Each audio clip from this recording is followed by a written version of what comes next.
나의 모든 것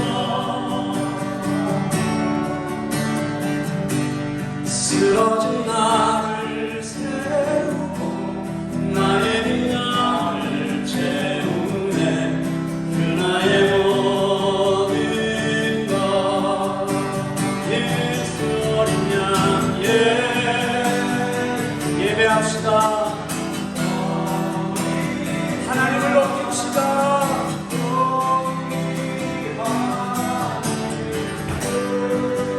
예수님을 예배합시다. 예수 어린 양 우리 두 손을 높이 들고 예수님을 예배합시다. 예수 어린 양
다시 기도하겠습니다. 방금 드렸던 찬양처럼 예수님 사랑합니다. 예수님 나의 전부이십니다. 예수님이 해답입니다. 예수님이 결론입니다. 예수님이 사랑입니다. 예수님께서 응답하십니다. 예수님이 채우십니다. 예수님이 만족을 주십니다. 예수님이 내 인생의 가장 큰 목적입니다. 우리 같이 경배하며 기도하겠습니다.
살 수가 없어서 오직 예수 그리스도만이 진리이시며 답이시며 나의 사랑이시며 목적이시며 완전이시며 충만이시며 하나님 이끄시는 분이시며 자기를 다 내어주시는 분이시며 기도를 들으시며 신음소리에 응답하시는 분이심을 알아서 하나님 우리는 예배합니다. 예배 가운데 예배를 방해하는 모든 악한 세력들은 예수 그리스도 이름으로 다 물리쳐 주시고 오직 살아계신 예수 그리스도로 완전히 채워지며 예수 그리스도만을 온전히 예배하는 예배가 되게 하여 주시고 하나님 우리의 생각들과 우리의 부족한 부분들과 연약한 부분들과 죄책감과 아버지 하나님 부족한 하나님 그 모든 것들이 주님의 사랑 안에 온전히 녹아지는 이 시간 될 수 있도록 하나님의 은혜가 이미 충만한 것을 이미 이루신 것을 우리와 아주 가까이 계신 것을 체험하는 예배 되게 하여 주시옵소서. 이 시간에 참석한 우리 어린이들 하나님의 요아와 도아루아에게 하나님의 얼굴 빛을 비추시고 세대와 세대를 거듭할 때마다 하나님 이들의 믿음 때문에 이들의 기도 때문에 이들의 하나님 거기 존재하는 것 때문에 하나님의 복음이 하나님의 나라가 더 충만하여 줄 수 있도록 하나님 요아와 루아에게 아버지 하나님 모든 복을 허락하여 주시옵소서. 예배하는 모든 형제와 자매들 지금 마음에 품고 있는 그들의 자녀에게 그들의 가족에게 그들의 친구에게 하나님 그들과 연계되어 있는 모든 관계에게 하나님의 임재 하나님의 충만과 하나님의 복이 충만히 흘러갈 수 있도록 주님 인도하여 주시옵소서. 그들이 몸으로는 이곳에 있지 않지만 하나님 기도 속에 품고 있는 그들 여기에서 함께 예배하는 것처럼 하나님의 동일한 복으로 채워 주시옵소서. 하나님 홍수 때문에 고통받고 있는 이들을 위하여 오늘 특별 헌금으로 주님께 드렸습니다. 아버지 하나님 부족한 돈이지만 하나님 그들의 눈물을 다 씻을 만한 그런 금액은 아니지만 하나님의 사랑으로 전달될 때 30배, 60배, 100배의 결실이 있게 하시고 하나님께서 부어 안으시는 것처럼 뜨거운 사랑으로 전달될 수 있도록 인도하여 주시옵소서. 오늘 드려진 모든 헌금이 하나님께 기뻐 받으시는 재물이 되었을 줄 믿사옵고 예배가 진행되는 모든 순간순간들마다 주님의 은혜가 더욱 풍성하게 계속 쌓여갈 수 있도록 하나님 인도하시기를 소원하며 예수님의 이름으로 기도합니다. 아멘. 우리 자리에 앉으셔서 하나님 말씀 보도록 하겠습니다. 주님 주신 말씀은 누가복음 19장 1절부터 10절 말씀입니다.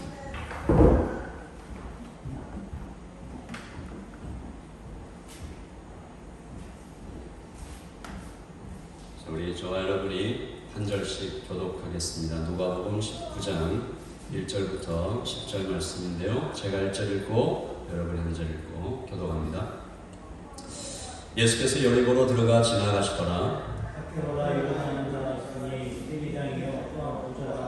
그가 예수께서 어떠한 사람인가 하여 보고자 하되 키가 작고 사람이 많아 할 수 없어 이는 예수께서 그리로 지나가시게 되미로라.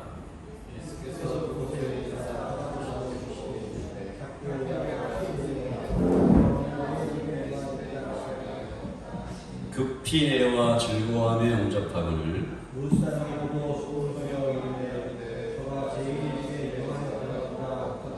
삭교가 서서 주께 여짜오되 주여 보시옵소서 내 소유의 절반을 가난한 자들에게 주겠사오며 만일 누구의 것을 속여 빼앗은 일이 있으면 내 갑절이나 갚겠나이다.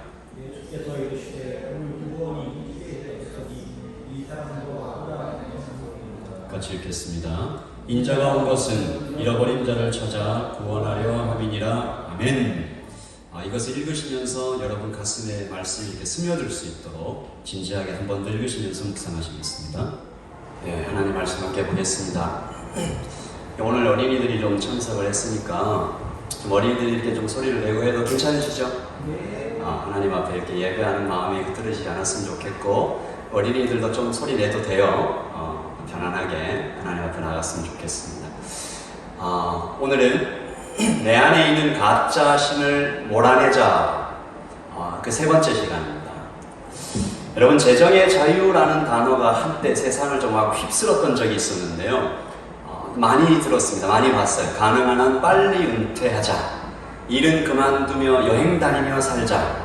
이 고단하고 지친 삶 살아가고 있는 사람들이 그만 마음을 뺏겨서 좀 오래된 일이지만 부자 되세요 하는 인사가 이렇게 막 퍼져 나갔던 적도 있었고, 초등학생들의 장래 희망이 건물주가 되었다는 소식이 들려오는 것입니다. 돈이면 다 된다는 세상의 생각들이 우리를 지배적으로 삼켜오는데, 왜 이렇게 지금의 세상에서 돈이 이렇게 강력할까? 여러분 마음속에 한번 생각을 해보세요. 정말로 그런 일이 내한테 일어났어요. 어느 날 편지가 도착합니다. 이 편지, 이런 편지가 사실은 좀 오지요. 대부분 사기인데 진짜로 왔다. 당신의 먼 친척이 유산을 남겼습니다. 큰 빌딩을 남겼습니다. 거기서 매달 나오는 렌트비가 수만 불입니다. 이제 당신은 평생 돈 걱정하지 않고 살 수 있습니다. 일하지 않아도 매달 꼬박꼬박 수만 불이 통장에 들어옵니다. 여러분 어떨 것 같아요? 멋진 인생을 이제부터 살 수 있을까? 돈은 그 자체로 악하거나 선하지는 않아요. 그러나 돈은 꽤 힘이 있어 보입니다. 한 성도가 이런 말을 저한테 했어요. 우리가 고민하는 문제 중 대부분은 돈으로 해결이 가능한 것 같다. 그래서 우리의 그분 성도님 말이에요. 기도 수첩에 적어놓은 거의 모든 기도 제목이 잘 살펴보니까 돈이 충분히 생기면 이게 다 응답되는 기도였구나. 다행스럽게도 이 지구상에 좀 위기가 왔죠. 코로나를 좀 3년을 지나면서 사람들이 무엇이 더 중요한지 좀 몸으로 깨달은 시기가 있었습니다. 지난 오클랜드의 홍수도 좀 그랬고요. 돈으로 할 수 없는 것이 있다. 그것보다 더 중요한 것이 있다.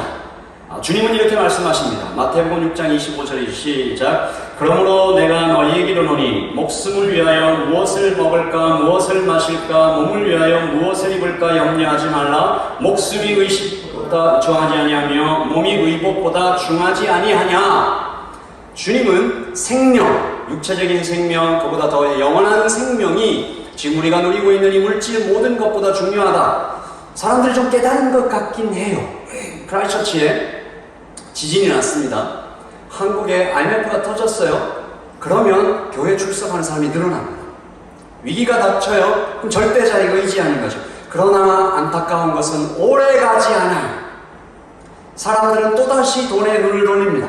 돈은 왜 이렇게 강력한 것일까? 주님은 왜 그렇게, 사실은 전체 복음서를 쫙 펼쳐보고 보면 주님은 돈에 대해서 굉장히 얘기를 많이 하셨어요.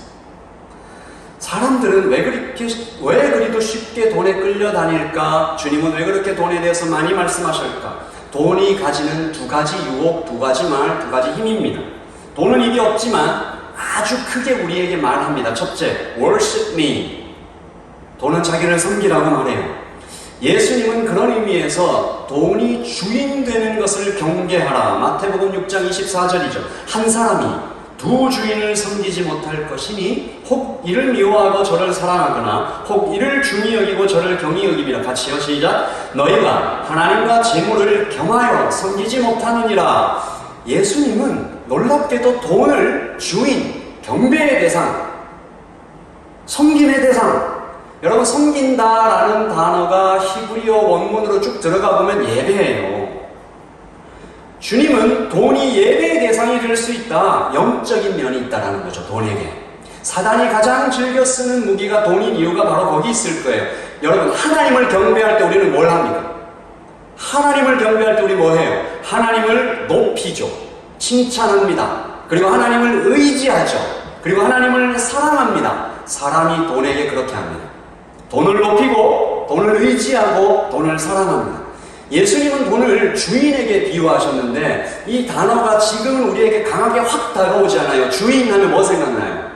가게 주인, 직장의 상사 이렇게 생각이 나는데요. 그 정도를 얘기하시는 게 아닙니다. 여기서 주인은 노예의 주인, 그리고 왕, 신하 앞의 왕. 그러니까 신하 앞의 왕, 노예의 주인은 뭘 갖고 있어요? 그 노예의 생명까지 손에 갖추고 있습니다. 흔히 사람들이 직장 상사, 여러분 직장 다니는 분들 계신데 직장 상사가 나를 노예 부리듯이 한다, 그런 말들 하죠. 잘 모르시는 말씀이에요. 정말로 노예 부리시듯이 하는 건 뭐죠? 때리고 모욕하고 심지어 죽일 수도 있습니다. 마음대로. 그러니까 예수님은 돈이 그럴 수 있다.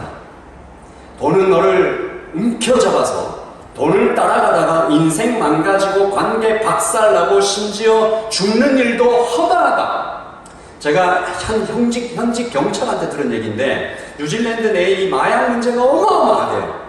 그런데 굉장히 신기한 것은 이 마약을 가장 많이 소비하는 층은 의사와 그 기업의 경영자들, 그리고 돈이 아주 많은 판사와 이런 사람, 판사가 아니면 이상하긴 하네요. 어쨌든 그런 분들이 많이 사용하는데 그분들에게는 큰 문제가 안 일어나요. 왜요? 충분한 돈이 있어서 산단 말이죠. 그러면 마약은 어떤 문제를 일으키나 돈이 없는 사람이 이 마약을 가지려고 돈을 구해야 되니까 그 돈을 구하기 위하여 많은 범죄를 일으키고 있다는 것이죠. 돈은 섬기는 자를 노예로 부립니다. 두 번째, 돈은 이렇게 얘기해요. Not enough, yet 아직 부족하다. 어떤 사람이 예수님이 와서 이런 얘기를 했습니다. 누가복음 12장 13절인데 같이 읽어보죠. 시작. 무리 중에 한 사람이 이르되 선생님 내 영을 명하여 유산을 나와 나누게 해 주십시오 라고 얘기했어요. 우리 형에게 말씀 좀 해주세요. 유산을 자기가 다 독차지했어요. 좀 나눠주라고 하세요. 예수님이 그러면 뭐라고 말씀하셔야 될 것 같아요? 그 형 진짜 나쁘네. 그 못된 놈이네. 아 내가 해결해 줄게. 데리고 와. 하지 않으시고 이렇게 말씀하십니다. 누가복음 12장 15절 시작. 그들에게 이르시되 삼가 모든 탐심을 물리치라. 사람의 생명이 그 소유에 넉넉한 데 있지 아니하니라. Watch out. 예수님은 이 한국말이 이렇게 좀 부드럽게 쓰여 있어서 삼가 모든 이 탐심을 물리치라 뭐 이렇게 조용히 말씀하신 게 아니고 Watch out. 크게 소리를 지르셨습니다. 정신 차려. 여러분 이제부터 잘 들으십시오. 탐심은, 돈의 욕심은 정말로 알아차리기 힘듭니다. 한 목사님이 이 예를 들었어요. 어떤 사람이 간음을 하다가 도둑질을 하다가 중간에 간음하는 도중에 도둑질을 하는 중간에 깜빡했다. 내가 죄를 짓고 있구나. 몰랐네. 이렇게는 얘기 안 한다는 거죠. 그 사람들은 지금 자기가 죄를 짓고 있는 걸 알아요. 알면서도 하는 거죠. 그러나 탐심은 다릅니다. 탐심은 우리를 자꾸 속여요. 왜냐하면 사람이 사회적인 동물이기 때문이에요. 사람들은 늘 주변을 살핍니다. 그리고 자기가 원하는, 속하고 싶은 그룹을 찾아내요. 그리고 그 그룹에 들어가는 것에 성공하면 그 그룹이 원하는 수준에 맞추려고 애를 씁니다. 한국의 타워 팰리스라는 아주 비싼 아파트가 있어요. 제가 살펴보니까 한 600만 불 정도 돼요. 이 아파트 방 하나에.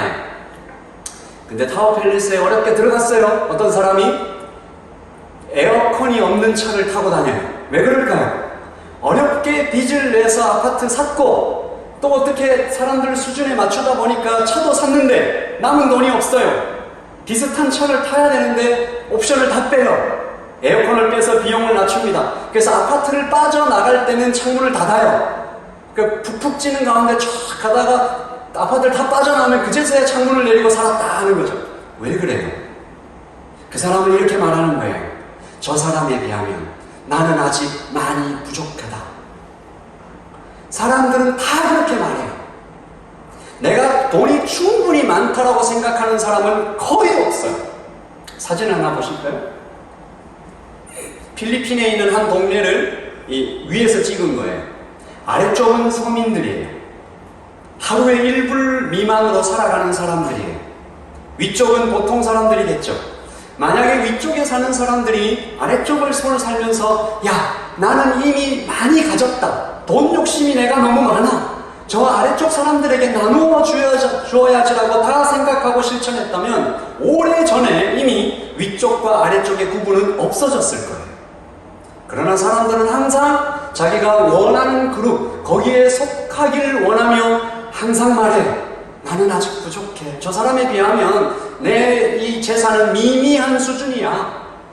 아까의 말씀에서 예수님께 찾아왔던 동생이 막 강하게 얘기하는데 형이 무슨 이유인지는 모르겠어요. 유산을 다 독차지했어요.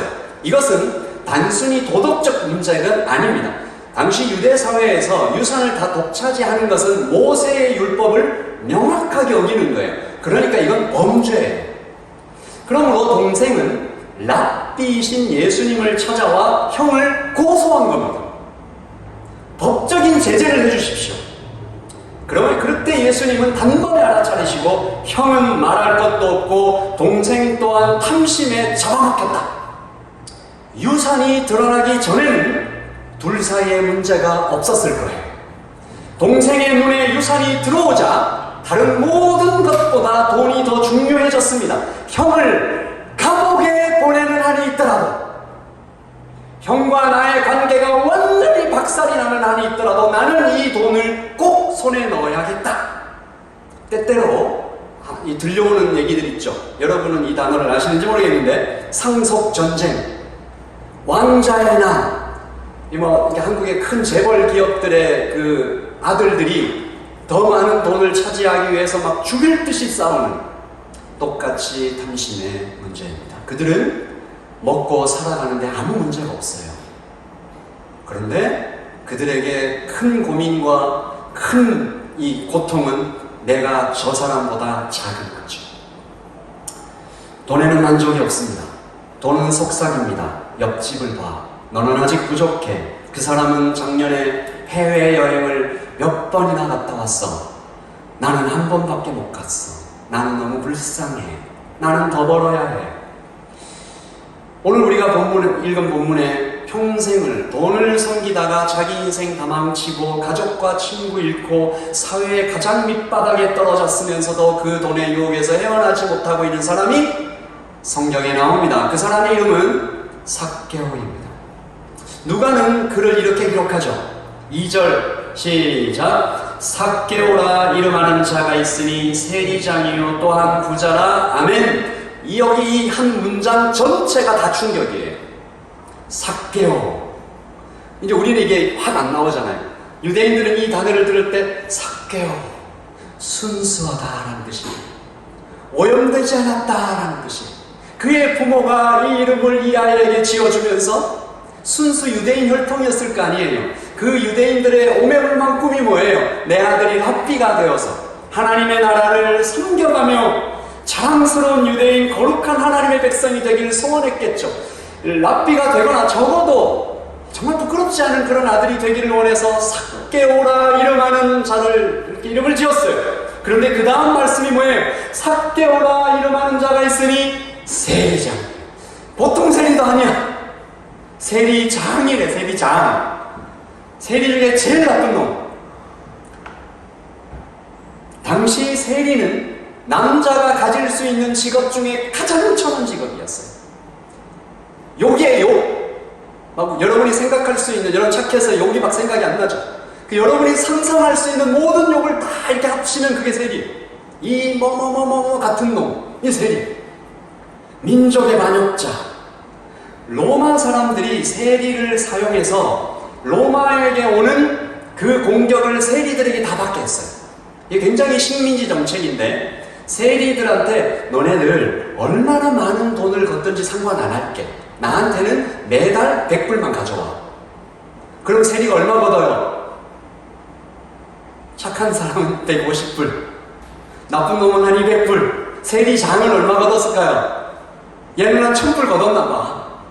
그게 세리장이 된 거예요. 훨씬 더 많은 돈을 걷었어요. 로마는 뭘 도와줘요? 돈 안 내놓는 사람 있으면 군인들 보내줘요.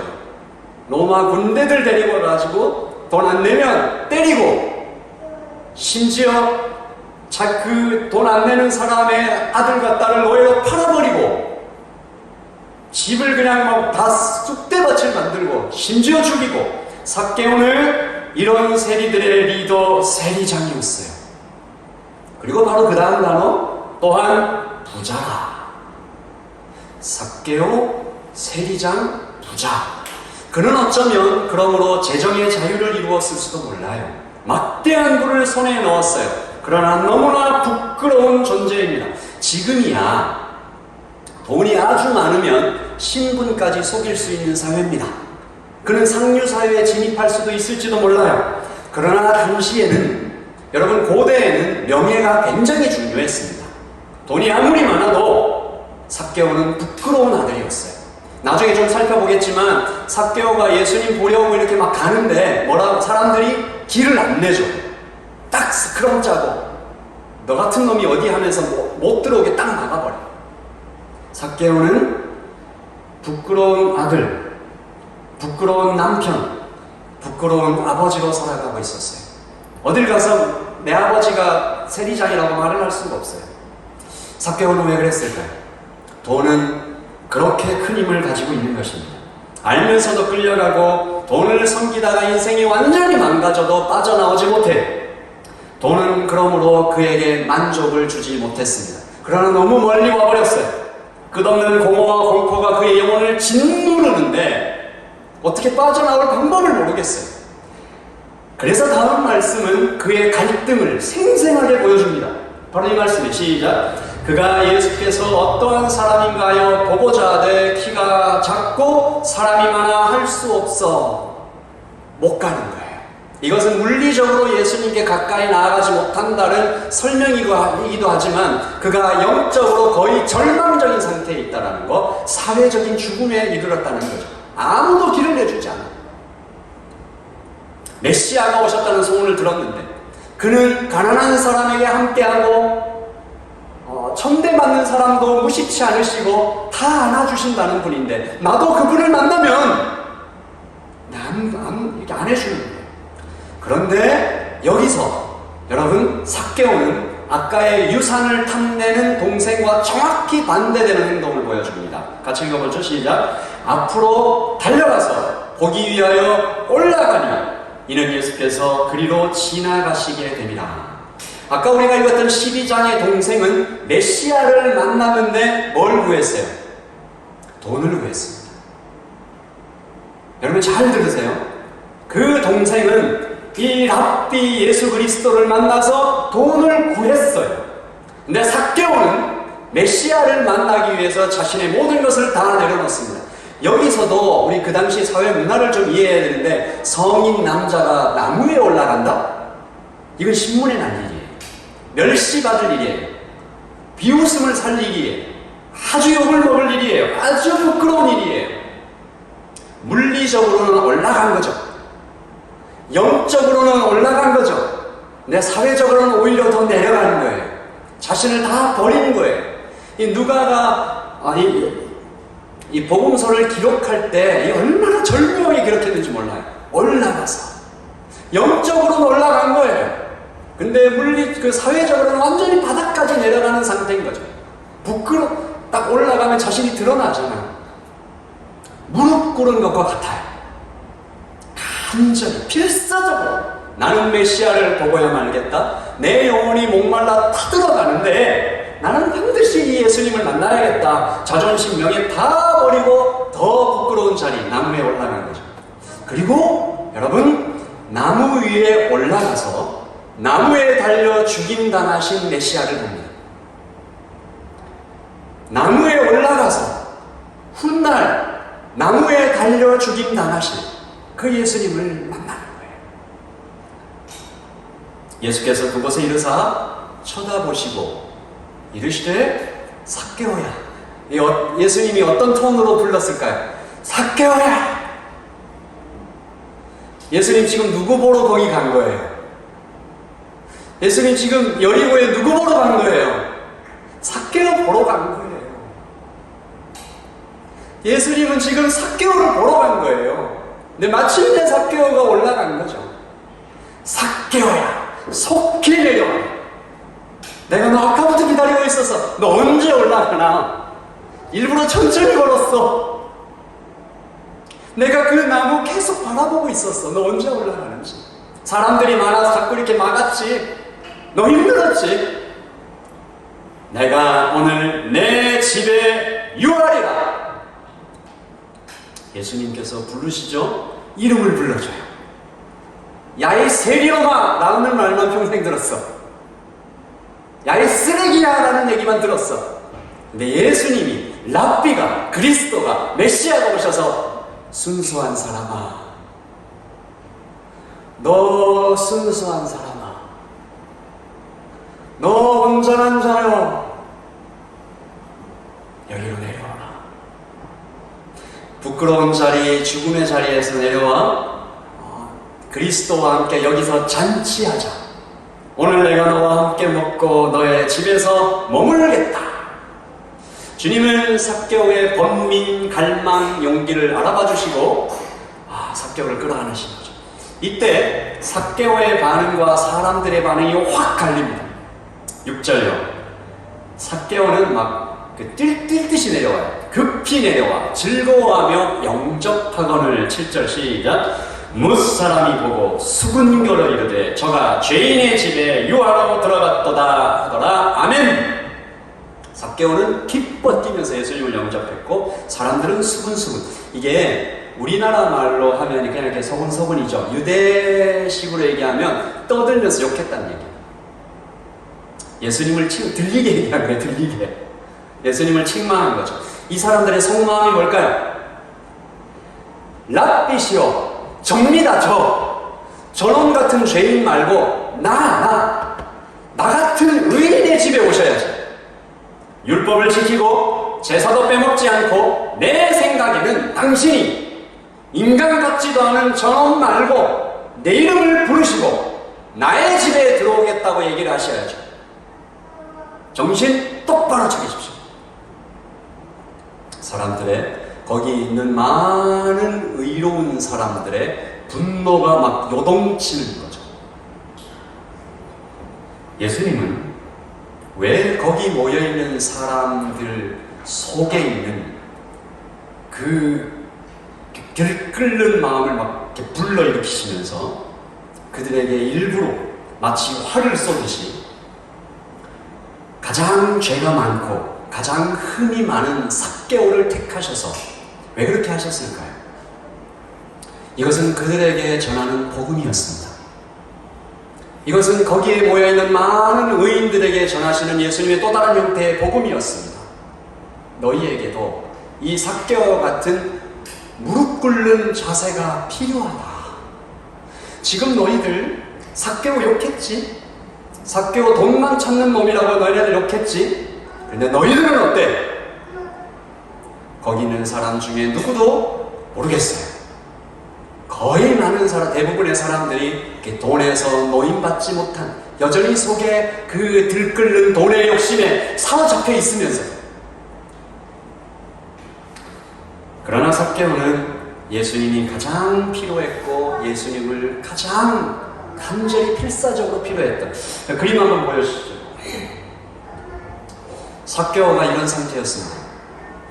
하나님의 거룩하심에 대한 인식이 그가 점점 성장해 갔던 것이고, 어느 순간 예수님을 만나는 순간, 그리고 예수님을 갈급히 기다릴 때 나의 육신과 죄성에 대한 인식이 점점 커져가니까 그의 안에서 하나님의 은혜가 너무 필요하구나 하면서 딱 엎드릴 수 있는 거죠. 그는, 저를 한번 따라서 해주십시오. 그는 진심으로 자신을 죄인으로 여겼다. 우리에게 오늘 필요한 것이 이것입니다. 그는 진심으로 내가 죄인이라는 것을 그냥 완전히 받아들인 거예요. 거기 있는 사람들은 그러지 않았습니다. 나는 의인입니다. 나는 랍비를 만날 만한 충분히 의인입니다. 나는 만날 만합니다. 여러분, 오늘 예배에 오실 때 어떤 마음으로 오셨어요? 어떤 마음으로 오셨어요? 내가 예수님을 만날 충분한, 어떤 지난주 하루 동안 꽤 경건하게 살았어. 내가 예수님 앞에 이렇게 딱 당당하게, 물론 그것이 복음을 통과한 수동적인 의라면 상관이 없지만,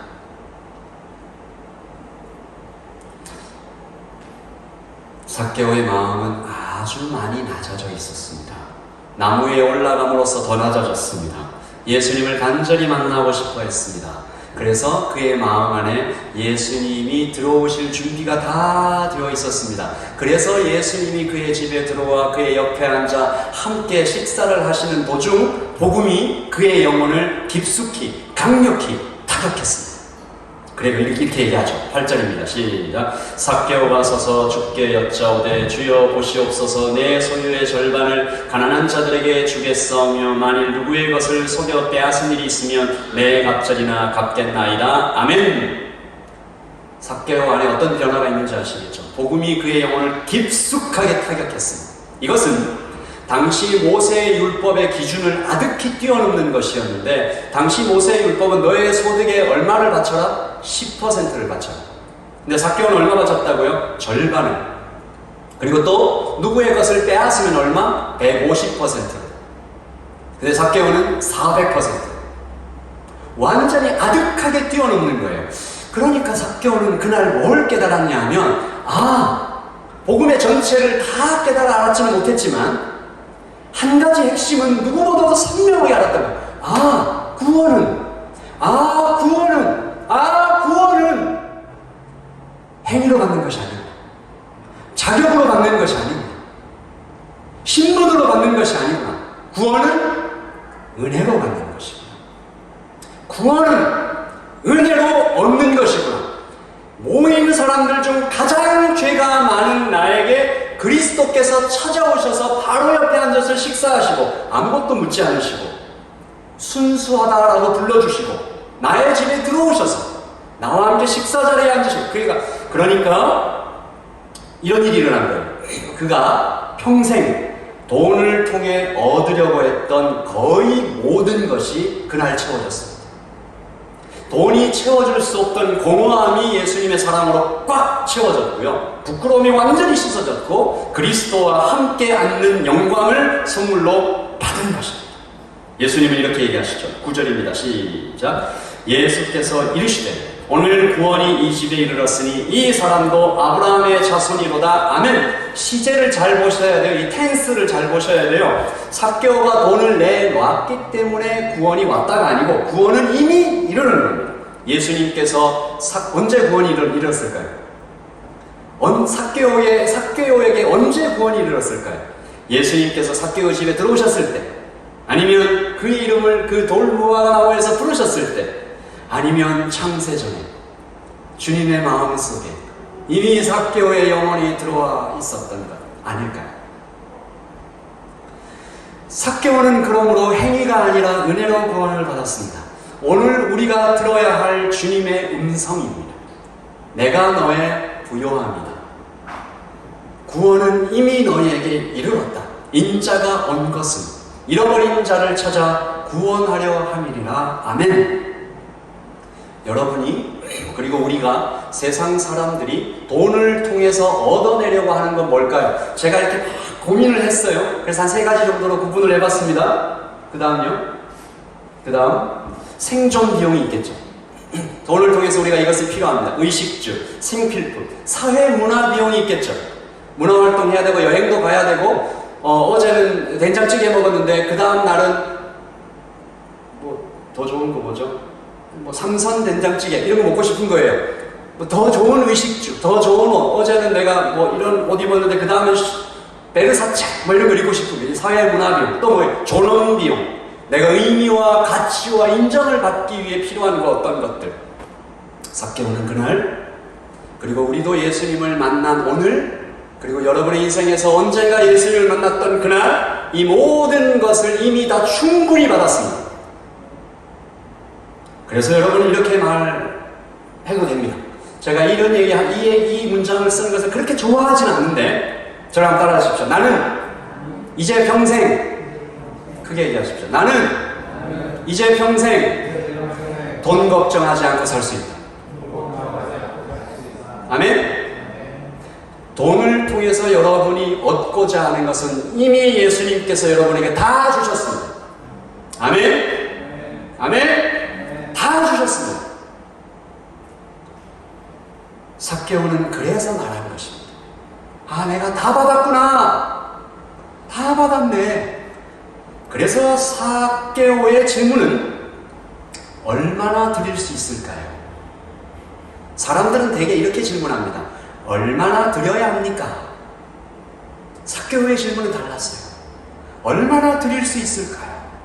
사람들은 얼마나 드려야 합니까? 11조는 구약의 것인데 신약에도 드려야 됩니까? 라고 얘기하니까 한 목사님이 그분에게 이렇게 얘기를 했습니다.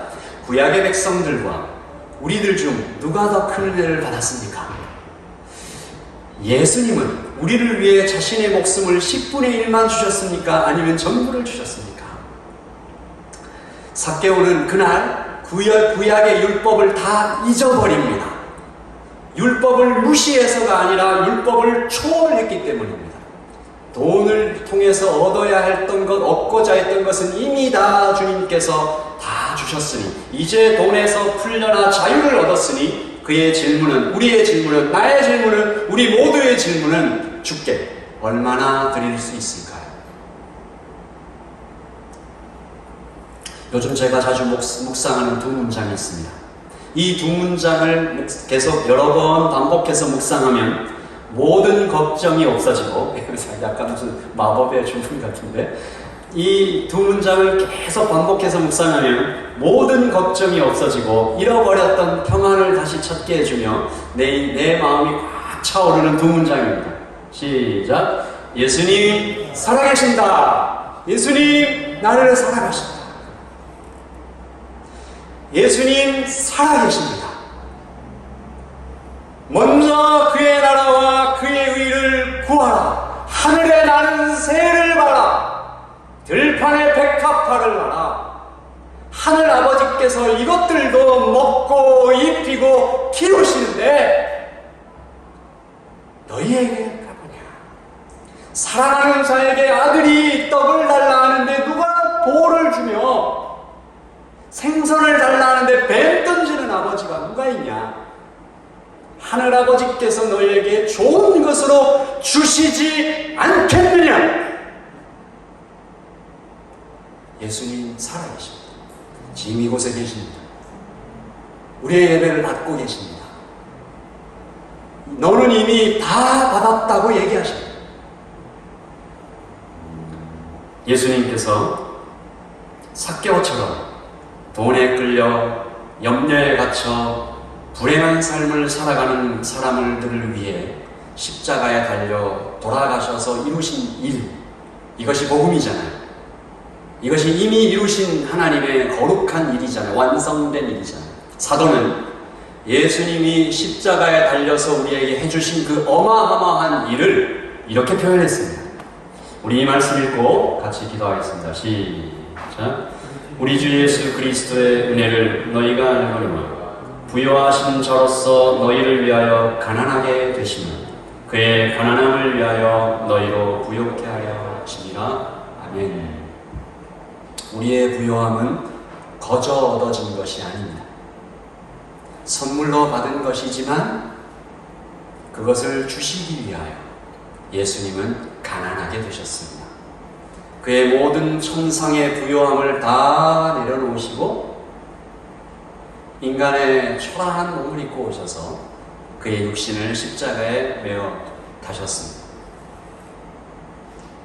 그래서 우리는 예수님께로부터 오는 모든 생존 비용과 사회문화 비용과 존엄 비용이 다 채워진 것에 대하여 만족해하며 감사하는 동시에 눈물을 뚜뚜뚜뚜 흘리는 거지.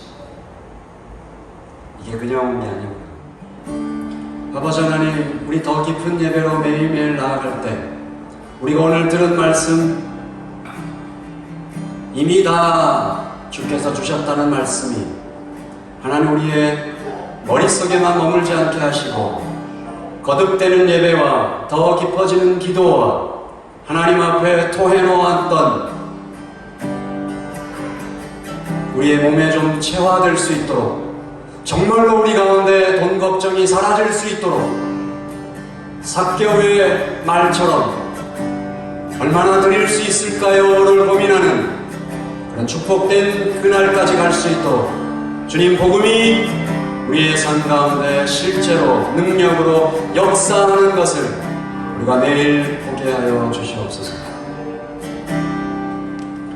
지금은 우리 주 예수 그리스도의 그 크신 사랑과 우리 하나님 아버지의 뜨거운 하나님 그 은혜와 성령의 교통하심이 여기 고개를 숙이고 예배하고 있는 모든 영혼들 한 명 한 명에게 실제로 복음이 돈에서 자유를 얻게 하는 하나님의 놀라운 능력임을 체험하며 살아가기를 원하고 그렇게 될 것을 믿는 여기 있는 모든 영혼들 머리 위에, 그리고 홍수로 인해서 고통받는 모든 오클랜드 형제자매들 머리 위에, 하나님 여기에 아직 어리고 참 어린 우리 어린이들 하나님 그 머리 위에 영원토록 충만할지어다. 아멘. 우리 하나님 앞에 큰 박수로 영광을 올려드리겠습니다. 예, 다른 광고는 별도로 없고요. 지난주 3일간 아주 뜨거운 하나님의 은혜가 있었습니다. 옆방으로 가시면 성도의 교제가 있습니다. 성도의 교제까지 예배입니다. 우리 같이 가셔서 같이 예배하시고 돌아가시면 좋겠습니다.